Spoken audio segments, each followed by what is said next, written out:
Oke, Assalamualaikum warahmatullahi wabarakatuh. Selamat siang ibu-ibu semua. Eh, Kembali lagi di acara mingguan kita yang sudah sempat beberapa minggu vakum, dan minggu lalu kita mulai lagi dengan daring nih, online nih. Dan kita, ya ini mungkin masih terbiasa, kita membiasakan diri ya. Kalau kata orang sih ini new normal, Bu. Normal yang baru, dan kemungkinan setelah ini akan banyak kegiatan yang selama karantina COVID ini akan jadi kebiasaan baru nanti. Mungkin seperti kayak gini nih. Kayak misalnya ketika ketemu pasien juga, saya pikir dengan kayak begini saya bisa menyasar, bisa bantu teman-teman yang punya kesulitan psikologis, tapi yang di luar Jabodetabek. Jabodetabek misalnya yang dari Jawa, yang dari Jawa Tengah, Jawa Timur, even yang dari Sulawesi, Kalimantan, Sumatera, yang kalau kita cek permasalahan psikologisnya banyak, tapi psikolognya sedikit, kan mereka susah tuh ya. Jadi saya pikir sih, seperti kayak begini sebenarnya nggak begitu, not bad sih Bu, sebenarnya Bu. Karena kita masih bisa interaksi, masih bisa ngelihat wajahnya, ekspresinya, terus ternyata surprisingly lancar gitu loh, nggak nge-lag. Terus saya bisa share PPT juga sebenarnya, jadi lebih menarik. Oke, kita hari ini bahas, ini saya baru kepikiran tadi, kita bahas mengenai produktivitas, utamanya ya, paling nggak terkait COVID inilah, cemas dan produktivitas. Jadi kalau misalnya, karena kemarin beberapa waktu lalu saya bahas beberapa webinar itu mengenai cemas dan ya, productivity lah. Karena kalau lagi masa seperti ini, yang paling kerasa kan kemarin kita udah bahas sama Ray, perubahan daily routine. Yang tadinya minimum kalau kita ke kantor, atau minimum kalau ke YKPI gitu kan, kita jalan tuh dari mobil ke parkiran, dari rumah ke mobil, terus jalan di dalam ruangan YKPI gitu, di dalam di kapetanya kita jalan-jalan, terus kita paling nggak ke musola dan seterusnya. Itu kan jalan. Jalan itu bergerak itu bagus buat kita. Gitu. Belum lagi perubahan-perubahan lainnya, kebiasaan-kebiasaan lainnya. Makanya justru di masa sekarang ini dibutuhkan yang namanya self-motivating behavior. Kemampuan kita untuk memotivasi diri kita sendiri. Yang notabene ya nih, dulu sebelum masa COVID ini, kita itu termotivasi bergerak, bertindak itu dibantu dari pihak eksternal. Contoh aja dibantu oleh pihak eksternal tuh misalnya yang siswa gitu. Kalau nggak gurunya galak, gurunya ngingetin, dia berisik gitu. Artinya kan dia baru tenang, dia baru pay attention sama pelajaran ketika gurunya neken dia dalam tanda kutip. Gitu. Artinya kan dari pihak eksternal gitu. Atau misalnya kalau kita bicarakan mengenai adiksi juga sama Bu. Selama ini dia butuh terstimulasi gitu, dia butuh happy-nya, dia butuh termotivasi ketika dia pakai drugs, ketika dia konsumsi drugs. Muncul tuh rasa happy-nya, rasa tenangnya, rasa nyamannya gitu ya, rasa enaknya gitu. Nah, ketika masa seperti ini, kalau kita baca, itu kan kebiasaan berubah. Artinya banyak orang yang menjadi lebih pasif karena mereka kesulitan keep up sama kebiasaan baru. Ketika mereka lebih pasif, lebih nggak banyak gerak, nggak banyak aktivitas, itu membuat otaknya nggak terstimulasi. Otak ini craving akan stimulasi. Dia utamanya dopamin. Jadi kalau kita lagi nggak banyak gerak, persis seperti orang depresi, itu low mood itu dipengaruhi juga sama minimnya bergerak. Makanya kalau dalam terapi buat depresi, itu justru di awal-awal itu kita buat dia aktif dulu. Kita buat dia aktif supaya ketika dia aktif, mood-nya naik. Karena ketika bergerak, ya kita tahu sendiri, kortisol pasti turun. Terus ketika kita bergerak, kita muncul perasaan kita mampu menguasai situasi gitu ya. Akhirnya naiklah mood-nya gitu. Itu buat penderita depresi. Nah, buat teman-teman semua yang sekarang pernah punya riwayat adiksi, itu kurang lebih sama, dia nggak terstimulasi otaknya. Dopaminnya turun, makanya kemarin Ray bilang, ini masa yang sulit juga buat mereka, karena mereka jadi ya gundah gulana lah. Gitu. Yang biasanya aja mereka gundah gulana, apalagi di masa karantina seperti ini.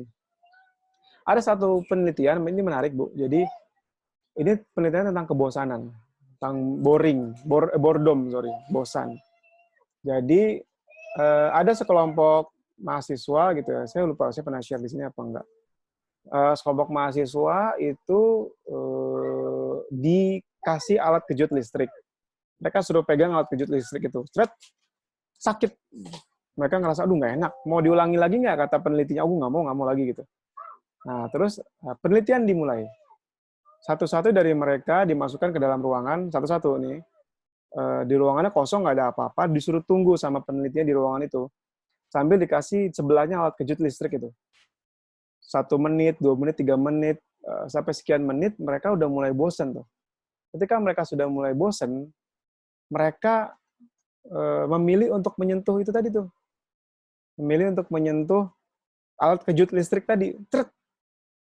Seakan-akan kita bisa bilang bahwa otaknya ini lebih seneng sesuatu yang menyakitkan, kayak alat kejut listrik itu dibandingkan kebosanan. Kenapa? Karena butuh stimulasi otaknya. Otak tuh butuh excitement, butuh arousal. Bosan itu membuat kita tuh jadi, apa istilahnya, turun lah dopaminnya, mood kita jadi turun. Makanya, ya udah deh, nggak apa-apa deh. Menyakiti diri sendiri dengan alat kejut listrik yang kita tahu sebelumnya kita nggak suka. Gitu. Jadi bisa sampai ke arah sana. Nah, oleh karena itu, selain anxiety, pada masa ini yang sebenarnya perlu diawasi juga kebosanan itu sendiri. Boredom gitu. Nah, kebosanan ini kan paling nggak yang saya baca-baca ada pengaruhnya sama kesulitan kita buat merasa senang pada satu topik. Yang satu lagi kesulitan kita supaya kita bisa keep attention, keep konsentrasi, mempertahankan konsentrasi dan atensi kita pada satu kegiatan. Itu 2 hal yang sebagian besar secara kognitif ya Bu, itu menimbulkan kebosanan. Kita bahas satu-satu. Yang pertama adalah ketika kita nggak bisa merasakan kesenangan di kegiatan itu. Gitu. Nah, ini masalah kita banget nih. Bagi kita orang dewasa, senang itu kan syaratnya banyak banget.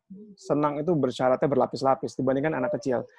Kalau kita lihat nih anak saya lagi main nih, itu dia yang paling nggak terpengaruh nih sama situasi COVID nih. Happy-happy aja tuh main dia. Malah nggak sekolah, dia happy-happy aja. Kenapa? Karena dia masih bisa meng-create apa yang dia punya sekarang supaya dia bisa happy di situ. Malah kalau saya suka bilang, kalau misalnya anak kecil ditaruh di ruangan cuma ada kursi, mungkin dia bisa membuat kursi itu jadi mobil-mobilan, jadi jet-jetan, membuat kursi itu jadi alat tempur, mungkin buat apalah gitu, rumah-rumahan, atau tetap dia bisa ngobrol sendiri, mungkin dia cuma punya 2 mainan, dia bisa create drama sendiri dari situ. Kenapa ya? Gitu anak-anak, syarat happy itu sederhana. Ketika kita sudah besar, syarat happy itu banyak.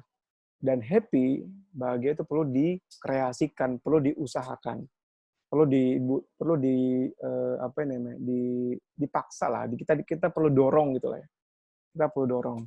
Nah, ternyata itu yang paling kita nggak punya. Gimana kita bisa create happiness dari situasi yang serba terbatas. Itu yang berat.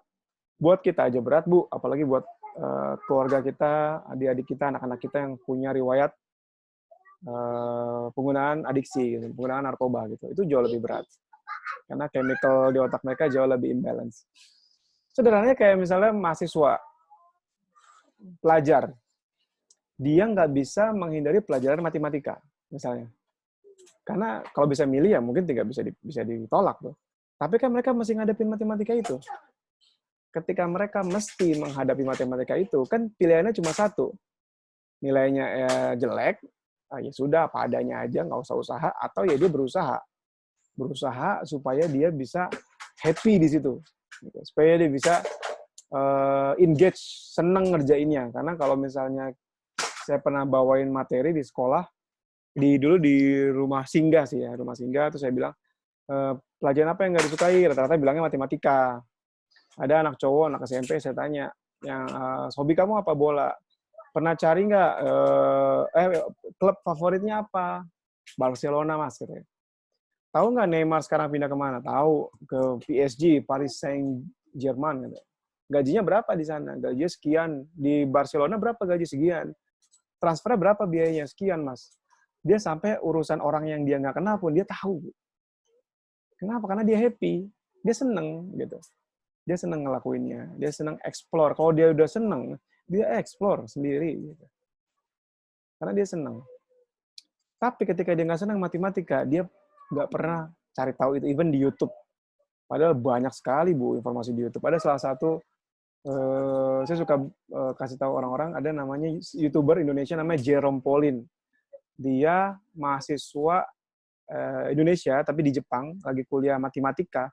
Terus dia suka bikin konten tentang gimana nyelesain soal-soal matematika SMP, SMA. Terus dia bikin gimana nyelesain soal UN dalam 10 detik. Wah, itu luar biasa ini, mind blowing gitu, bikin kita tercengang.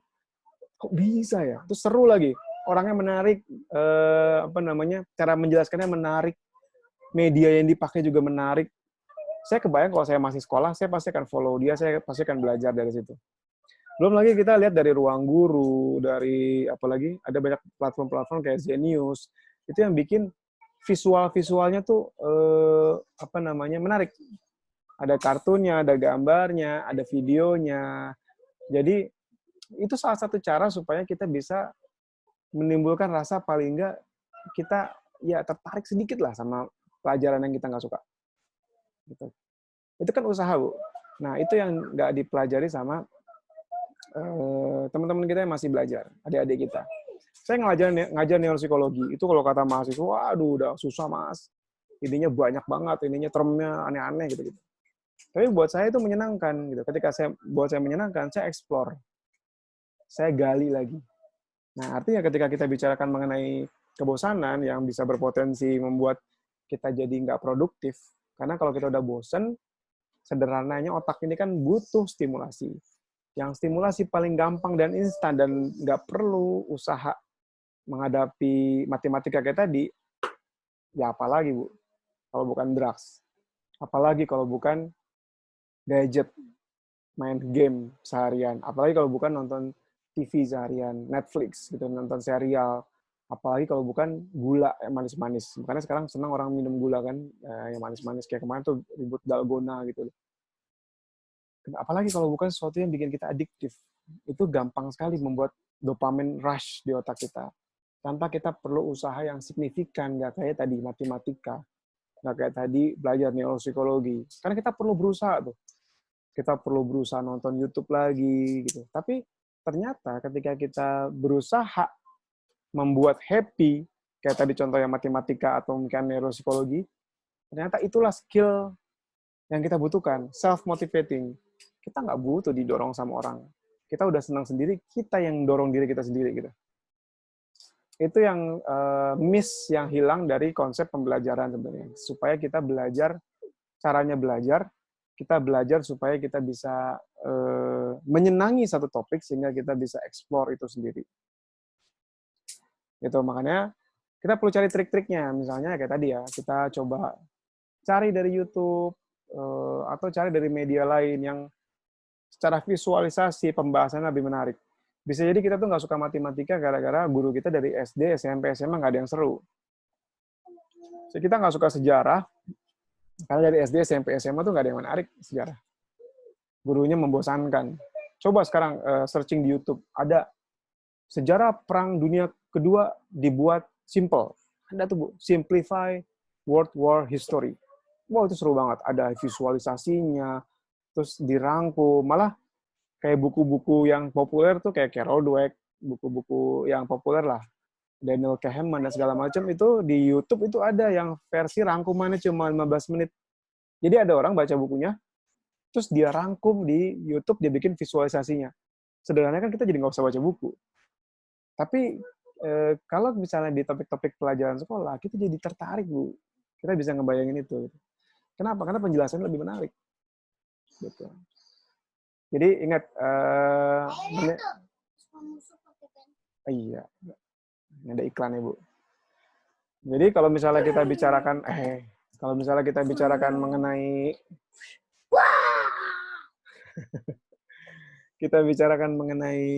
kesenangan, itu perlu kita create.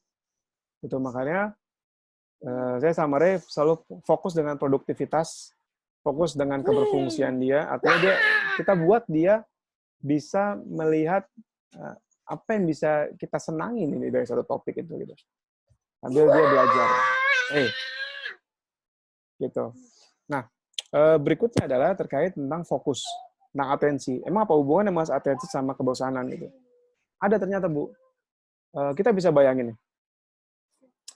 Kita sedang mau berangkat keluar kota, sedang di bandara. Ada pengumuman pesawat kita di-delay 3 jam. Pada saat itu kita punya buku, misalnya buku apa ya misalnya. Contohnya, oh ini dia nih. Misalnya nih ya. Oh ini nih, lucu nih. Buku Mind and Brain. Bukunya Mind and Brain. Wah, bukunya ini nih. Kita baca nih 3 jam nih. Tapi karena kemampuan kita mempertahankan fokus itu rendah, kemampuan kita mempertahankan konsentrasi itu rendah, baru baca sedikit, ada suara pesawat, nengok. Baru baca sedikit lagi, ada orang ketawa-tawa, kenapa sih ketawa-tawa gitu. Baru baca sedikit, tiba-tiba ada anak lari-lari, hati-hati tuh ntar jatuh tuh, masih bunyinya nih gitu. Kita nggak bisa keep fokus, keep konsentrasi sama buku. Itu yang bikin kita ngerasa bosan.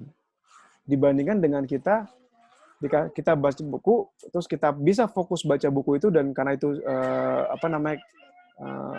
memang kita suka sama topiknya, plus kita punya kemampuan mempertahankan konsentrasi, itu 3 jam nggak kerasa, Bu. Bener nggak? 3 jam nggak kerasa. Kenapa? Karena kita punya fokus, kita bisa keep attention. Gitu. Nah, even atensi, kemampuan konsentrasi itu perlu dilatih juga. Makanya ADHD itu jadi pertanyaan. Dulu awalnya dibilangnya neurological. Memang sudah ada dalam tanda kutip permasalahan nih di sirkuit di otaknya.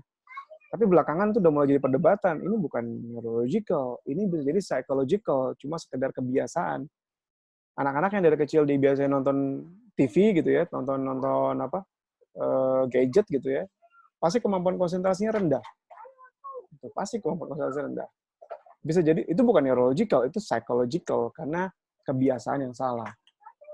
Gitu. Nah, itu yang jadi hal yang bikin kita jadi mudah bosan. Dan kemampuan konsentrasi itu ada hubungannya juga sama kita suka apa enggak sama topik itu. Satu. Berikutnya karena memang ada kebiasaan kita yang dulu nggak pernah terbiasa fokus sama satu hal. Makanya kadang-kadang kalau ada anak itu melatih konsentrasi, kalau kata Ray sih nggak usah repot-repot, Bu. Latih dia duduk aja, itu udah melatih konsentrasi. Latih dia duduk, diam gitu ya, duduk situ diam, nggak usah ngomong gitu. Atau misalnya lihat-lihatan lihat-lihatan mata gitu ya, yang kedip kalah, itu kan melatih konsentrasi. Atau ketika dia cerita, emang tadi ceritanya gimana sih? Dia cerita, itu ada runutannya, tokohnya, kan mesti konsisten tuh tokohnya siapa, ceritanya gimana. Itu udah melatih konsentrasi itu.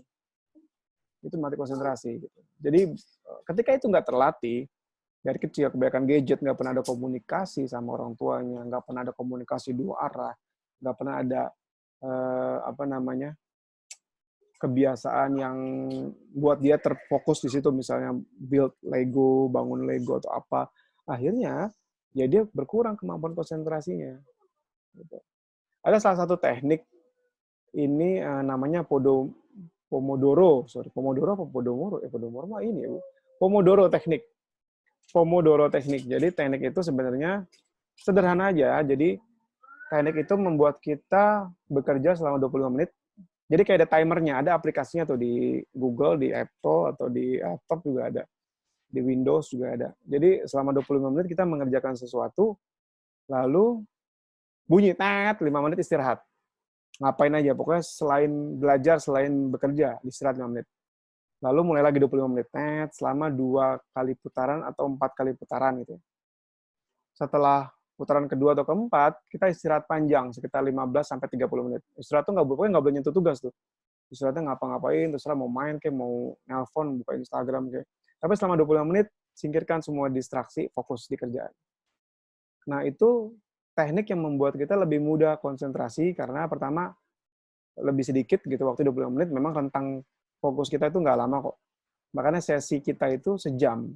Di luar itu biasanya udah mulai ngalor ngidul. Dan kalau kita ikut training, biasanya ada coffee break. Tujuannya supaya kita ada jeda dulu nih gitu. Meskipun pas coffee break minumnya makannya nggak sehat juga, tapi ya salah juga sih sebenarnya. Tapi ya mau gimana ya. Nah, supaya kita tetap bisa fokus. Ketika kita tetap maintain fokus, kemungkinan merasa bosannya itu berkurang. Gitu. Kemungkinan kita merasa bosannya berkurang. Ingat, kebosanan, kurangnya terstimulasi otak ini ada potensi kita terjerumus ke perilaku-perilaku yang nggak produktif tadi, yang berbahaya.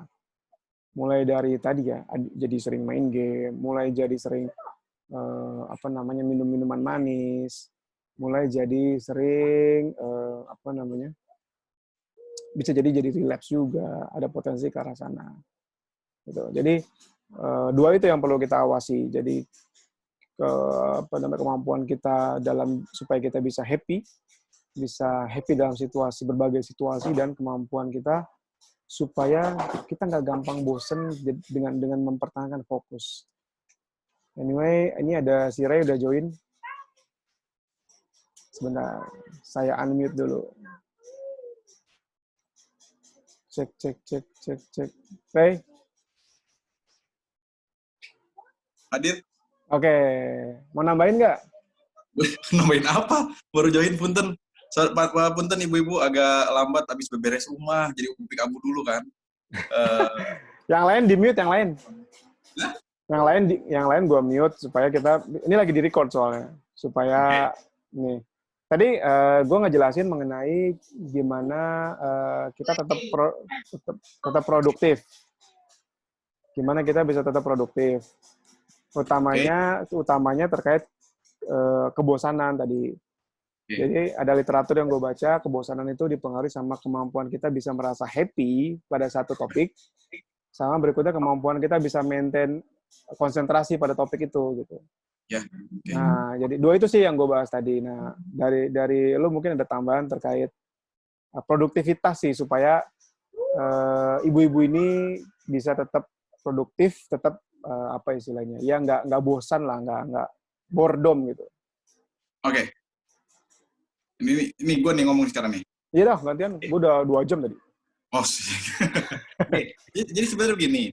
Pertama itu kan yang ya malas sama produktivitas itu kan hampir bertolak belakang ya. Kalau misalkan kita malas, kita jadi nggak produktif. Kalau kita produktif, kita jadi nggak malas. Cuma masalahnya, malas ini ada hubungannya juga dengan kalaupun asalnya kita produktif, tapi ternyata kitanya bosen, akhirnya dalam tanda petik kita jadi malas. Sebenarnya bukan malas, karena kita bingung mau ngapain gitu loh ya. Arahnya kan ke sana. Nah, ini ada hubungannya dengan manajemen emosi juga sebenarnya sama kita. Kalau misalkan kita, kan banyak orang ya, wah saya baru bakal happy kalau saya bisa ini, saya baru bakal happy kalau saya punya ini. Enak di rumah dia mah ada internet, ada wifi, ada TV kabel, jadi dia nggak akan bosan. Kalau saya mah nggak ada apa-apa, saya pasti bosan di rumah. Sebenarnya bukan kayak gitu. Bosan atau tidaknya seseorang itu bukan karena fasilitas yang dia miliki, tapi karena syarat dan ketentuan yang dia miliki sendiri. Nah, syarat dan ketentuan inilah yang sebenarnya perlu kita adaptasikan, perlu kita sesuaikan gitu ya. Dalam kondisi yang seperti ini, yang semuanya serba terbatas, kalau misalkan otak kita terbiasa untuk produktif, otak kita pasti akan ada problem solving-nya tuh. Kira-kira apa yang bisa dilakukan? CBT selalu memfokuskan diri. Sekarang nih, apa yang bisa kita lakukan saat ini? Selalu seperti itu yang kami sampaikan. CBT dimanapun juga di seluruh dunia selalu menyampaikan apa yang bisa kita kerjakan saat ini. Jadi pada saat kita fokus kepada pikiran-pikiran tersebut, ya kita bisa mengatasi tadi yang bingung mau ngapain, yang kecil aja, apa aja yang bisa kita kerjakan, ya kita kerjakan. Kalaupun sekarang kerjakan, udahlah saya pengen nonton dulu, ya sudah nonton dulu. Jangan terlalu bikin, kalau nonton nanti bakal begini, kalau bakal begini. Here and now itu selalu berlaku dimanapun kita berada, apapun yang sedang terjadi, here and now itu tetap berlaku. Jangan sampai lupakan konsep-konsep dasar itu. Banyak dari kita yang belajarnya sudah jauh gitu ya, sudah hebat, sudah mengenal semua konsep, kadang-kadang yang dasar-dasar ini jadi dilupakan gitu. Yang konsep-konsep dasar, yang here and now, yang tadi, yang happiness itu semuanya tentang hormonal, keseimbangan hormonal di otak kita. Nah, keseimbangan hormonal itu kayak apa? Nah, jangan banyak syarat dan ketentuan yang berlaku. Kayak tadi, di rumah saya nggak ada wifi nih, nggak ada TV kabel nih. pasti saya bosan. Enggak juga. Saya pernah coba pada saat ya ini kan saya baru pindah nih, baru pindah rumah. Belum ada apa-apa di rumah. WiFi belum ada, TV pun belum ada. TV pun belum ada. Anak saya itu kan senangnya nonton apa sih? Nggak boleh. Saya pegangin. Jangan nanti dulu Bapak lagi bicara dulu. Nah, jadi apa namanya? Pada saat ternyata kita di sini, yang saya pikir asalnya dia bisa bosan, gitu, ternyata enggak. Kita bisa bermain macam-macam. Bahkan enggak ini aja kardus-kardus aja itu bisa jadi kita mainkan gitu loh kardus-kardusnya. Jadi ya inilah anak saya tuh lihat tuh ya. Zia ternyata mau ikut show. Jadi itu kalau misalkan memang kita kita yang agar kita bisa happy gitu ya, itu bisa kita lakukan. Nah, masalahnya kita selalu terbiasa membiarkan otak atau pathway negatif di otak kita itu selalu mengambil alih. Oh, ini gak enak nih, jangan kan begitu ya. Makanan aja, makanan. Kita udah dikasih makan ini, makan yang enak deh. Tapi sayangnya kurang nih kalau ada ini. Tapi sayangnya ini. Jangan ngalangin. Nih, pada saat kita makan sesuatu yang nikmat, ada yang kurang sedikit aja, kita fokusnya ke situ. Enak sih, tapi kok kurang ya? Ini kayaknya gulanya kurang nih. Ini kalau pakai sambal lebih enak nih. Loh, kenapa nggak kita fokus nikmatin aja itu makanan? Kenapa kita mesti fokusnya kepada kurang ini, kurang itu? Nah, kalau otak kita dibiasakan seperti itu, nanti akan dimanapun juga selalu ada kurangnya. Selalu ada tuh. Masalahnya, karena kita tidak terbiasa memfokuskan diri kepada sesuatu yang lebih produktif gitu ya, pikiran-pikiran. Nah, mengenai produktivitas dalam kondisi seperti ini, kita harus bicarakan dulu konsep produktif nih ya. Tentu produktif yang dimaksud kita saat ini adalah bukan produktif tetap kerja, tetap dengan penghasilan yang luar biasa. Bukan kayak gitu, bukan. Tapi kita mengisi waktu-waktu kita untuk kegiatan yang bermanfaat, yang faedah, bukan yang anfaedah. Ya kan kalau di media sosial kan banyak anfaedah gitu ya. Nah, bukan yang seperti itu. Yang bermanfaat itu seperti apa? Ya, macam-macam. Kalau buat kita yang terbiasa bekerja di rumah itu ya, kalau kayak misalkan saya di rumah itu kayak Firman di rumah, apa nih di rumah kira-kira wah bibi nggak ada harus nyapu ya kita nyapu terus operasiin mesin cuci yang sebelumnya nggak pernah nyuci jadi karena kita di rumah jadi kita ngecek baca manual mesin cuci kita nyuci sendiri nggak apa-apa itu bagus. Yang penting jangan biarkan otak kita tuh dalam tanda petik diam. Sebenarnya otak tuh nggak pernah diam, tapi kalau misalkan kita cuma berleha-leha, kita sebut katakanlah kita jadi diam lah kita. Padahal otaknya nggak diam loh ya. Tapi kondisi ya kita yang bermalas-malasan itu membuat otak kita jadi nggak produktif gitu loh. Itu yang tidak boleh dibiarkan. Kerjakan apa saja yang bisa kita lakukan yang semampu kita. Jangan juga gara-gara kita nyari kerjaan kita manjat-manjat genteng kita cari-cari gitu ya nggak perlu juga. Gitu. Nggak perlu seperti itu. Yang wajar-wajar aja. Di rumah saya sama istri jadi saling bantu bahu membahu itu bagus. Bahkan kalau walaupun kita punya asisten rumah tangga di rumah, ya apa salahnya kita jadi masak bareng sama dia. Terus semua barang-barang yang asalnya sudah kita parkir tuh di lemari-lemari itu kita buka-bukain lagi, bersihin lagi satu-satu. Pasti kan ada debunya tuh nempel. Apa saja bisa dilakukan. Intinya adalah here and now itu jangan pernah dilupakan. Itu konsep yang sangat mendasar dari CBT. And now terus gunakan strengthnya kita tuh apa apalagi kalau misalkan kita sudah tahu hobi kita buat orang-orang yang sudah menemukan kelebihan atau hobinya yang bisa dikerjakan di rumah itu bagus sekali tapi buat orang yang belum menemukan kayak saya tuh saya juga nggak tahu tuh hobinya tuh kan saya hobinya dijahilin Zio lihat tadi kasih begininya jadi kita fokus aja kita fokus aja mengenai apa-apa yang bisa kita kerjakan. Selalu fokus ke situ. Fokus dengan apa yang bisa kerjakan saat ini. Dan mengenai rasa bosan itu, kalau kita sudah mengerjakan sesuatu, sedang ngelakuin apa sih, bahkan cuma ngulek. Ngulek itu apa ya? Ngulek bahasa saya taunya ngulek yang pakai itu tuh, yang gitu ngulek bumbu. Bahkan ngulek aja itu sudah bisa membuat pathway otak kita tuh berubah. Itu akhirnya mengaktifkan sesuatu yang negatif. Gak kerasa kok. Saya beres-beres rumah itu gak kerasa dari pagi, tiba-tiba tadi udah pas baca, udah hampir jam 11:30, makanya saya bilang, wah man, saya telat nih, nanti nyusul lah. Belum mandi soalnya. Jadi saya mandi dulu, takutnya kan di Zoom-nya jadi bau gitu, bau keringet kan gak enak juga gitu. Jadi saya mandi dulu. Gitu. Jadi ya apa aja yang bisa dikerjain lah. Saya tadi nggak kerasa dari abis subuh sampai ini ya bikin ini apa masang-masang bracket TV, kan namanya juga baru pindah kan semuanya harus disiapin sendiri. Masang bracket TV, geser-geser lemari, nggak kerasa udah jam 10:30, makanya tadi saya telat nih, maaf. Tapi ya itulah, pada saat kitanya fokus ke yang lain, tidak fokus kepada kebosanan, nggak fokus kepada mikiran. Intinya, kan semua udah apal ya, ada pikiran list pikiran otomatis negatif itu, the negative automatic thought, ada catastrophizing, ada negative filtering, kan itu semua ada ya, fokus pada yang negatif. Atau memikirkan segala sesuatu yang akan datang itu seolah-olah akan jadi bencana dan akan menjadi hal yang tidak baik itu, atau melabel saya memang orangnya begini, saya memalas, saya itu sensitif orangnya. Nah, pikiran otomatis itu tetap harus diatasi karena rasa bosan kita, rasa jenuh kita itu dasarnya dari pikiran otomatis itu. Pada saat pikiran otomatis diatasi, ya kita jadi nggak merasa negatif tadi. Kita bisa lebih produktif gitu ya. Ya, gitu man. Monggo kalau ada yang mau didiskusikan dipersilakan. Sebentar di unmute dulu. Oke Bu, kalau ada yang mau diskusi boleh.